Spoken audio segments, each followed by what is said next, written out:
7, 1, and 2.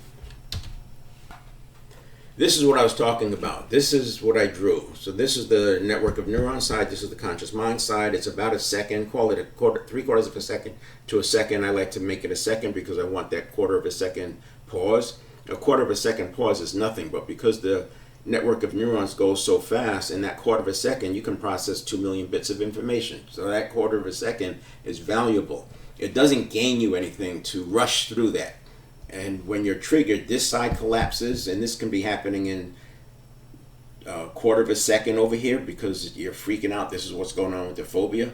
And this collapses, and now you can go from pre-listening all the way to action in less than a second, which is where you get these bad responses. And I say you build trust on an escalator going up, but sometimes you can lose it like you're falling out the window. This pre-listening is before the stimulus. This green star is the stimulus. This pre-listening is going on, call it about 1/10 of a second, and it's always going on. And this is why sequencing is so important. When you get the sequencing right, speed doesn't matter. Too often people are focusing on speed and doing it right. But if you get the priming right, like I used that example where you had the Asian American girls, when you sequenced gender first, they did worse on the math test, and when you sequenced ethnicity first, they did better on the math test. And then the researchers said, but wait a minute, these were teenagers. What would happen if you went to before 4th grade? Same thing happened.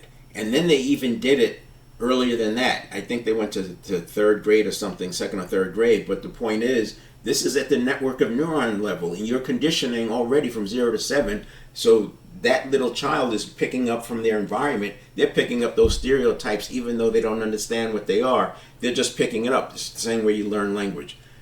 But that's what's going on, and that's why we shift the focus of mastery from the conscious side to building it in at the habit level. When you build it in at the habit level, it's automaticity. That's why we get that steady, rapid recovery to the millisecond level and not these peaks and valleys.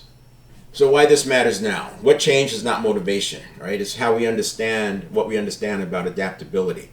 It's not identity and intelligence that they're not fixed. Today we know behavior and wiring adapt with practice, and we're going to get into deep practice and how to make those changes. So mental rehearsal is part of it.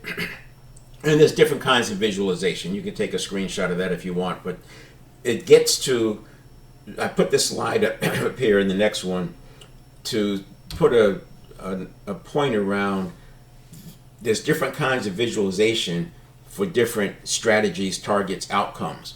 And if you have trouble getting visualization to work, it could be you're mismatching the kind of visualization with the desired outcome. And a good example is outcome visualization versus process visualization. Outcome would be the end result.